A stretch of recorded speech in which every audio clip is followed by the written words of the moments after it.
సదాశివసమారంభాం శంకరాచార్యమధ్యమాం అస్మదాచార్యపర్యంతాం వందే గురుపరంపరాం.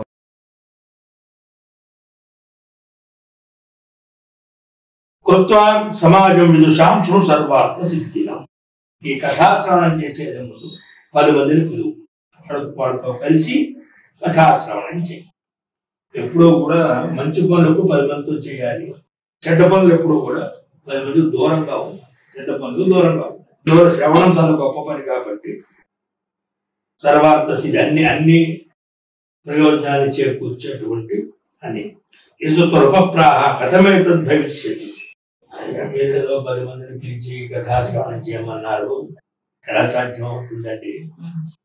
నా భార్య ఎప్పుడుందో తెలియదు, నేను కట్టుబట్టలతో మీ ఆశ్రమంలో ఉన్నా, నాకు బంధుగణం లేదు, ఇక్కడ ధనము లేదు, బంధుగణం లేదు. చూడు, నా భార్య నా పక్కన లేదు.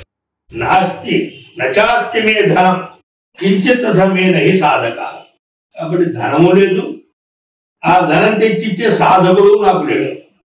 కాబట్టి ఎట్లా అంటే ఎప్పుడూ కూడా అంటే ఇవాళ ఏ పని చేస్తున్నా కూడా డబ్బులు ఎందుకు ఇవ్వాలి అనే భావం ఉంటుంది.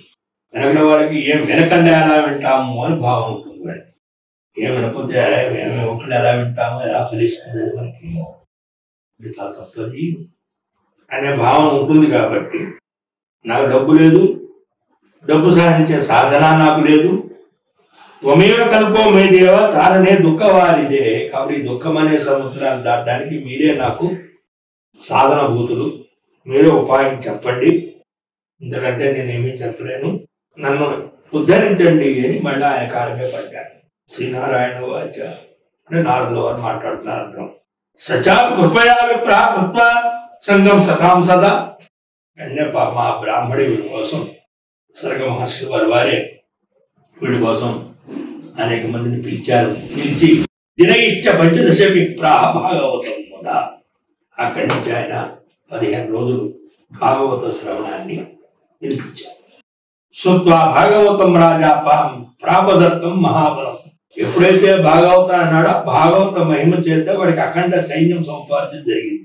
హరిణా దేవదేవేన గత విప్రనియోగత. సాక్షాత్తు దేవదేవుడు శ్రీ మహావిష్ణువే బ్రాహ్మణ యొక్క నియోగం చేత ఒకడు అనంత సైన్యంగా మారిపోయాడు. బిల్లాన్ సంతాజ్య సంప్రాప నిజాం భార్యాం విశోభతి. ఆ సైన్యంతో ముందు ఏం చేశాడు, భార్య ఎక్కడితో తెలుసుకున్నాడు. అక్కడెక్కడో కిరాతకుల చేతిలో ఉందని ఆడ వెళ్ళాడు. వాళ్ళ కొట్టు ముందు భార్యని స్వాధీనం చేసుకున్నాడు. ఏ గృహీతం పురంతసి తేషాం స్వప్న అభూత్ నిశి. ఇక్కడ సరే ప్రస్తుతానికి భార్య మళ్ళీ డిగ్రీ చేయింది. ఇలా ఉంటోళ్ళకి ఇట్లా పూర్వం ఎవరైతే అఖండ యుద్ధం చేసి ఈ రాజుని పరాజితుడు చేసి రాజ్యాన్ని స్వాధీనం చేసుకున్నారో వాళ్ళ స్వప్నంలో భగవంతుడు కనపడి వాడి స్వప్నంలో భగవంతుడికి ఆదేశం చేశాడు. ఈయన శత్రువుకి ఏం ఆదేశం చేశాడు, ఇతప్రాత బలాయుద్ధం ఆయాతీయ నిపోత్తమ. మీరు ఇప్పుడు ఇక్కడి నుంచి పారిపోండి, తెల్లారేటప్పటికీ ఈ రాజ్యాన్ని పరిపాలించే రాజు వస్తున్నాడు, మీరెవరికి ఉండడానికి వీల్లేదు, పారిపోండి. వరక్రియం వర విక్రమ సంయుక్త సర్వాన్వో మారయిష్యతి.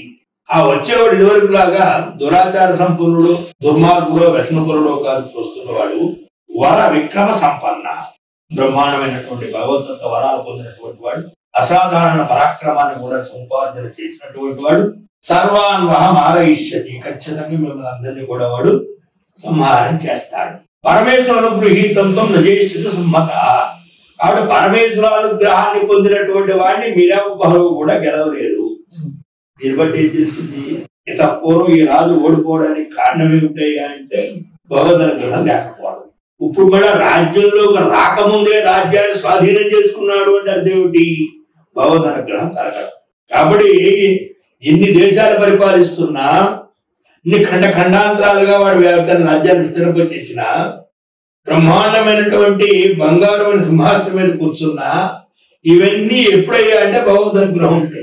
లేని మరుక్షణం ఇవన్నీ ఏమవుతాయి అంటే కరిపింగిన వెలగపండు వలె సిరులు వచ్చినొచ్చు పోగునని పోగునన్నట్టుగా, ఎలాగైతే ఏనుగు మింగిన వెలగపండు లాగే డబ్బు కొంచెం మాయమైపోతుంది, అలాగే ధనం వచ్చిన వస్తూ ఉంటుంది.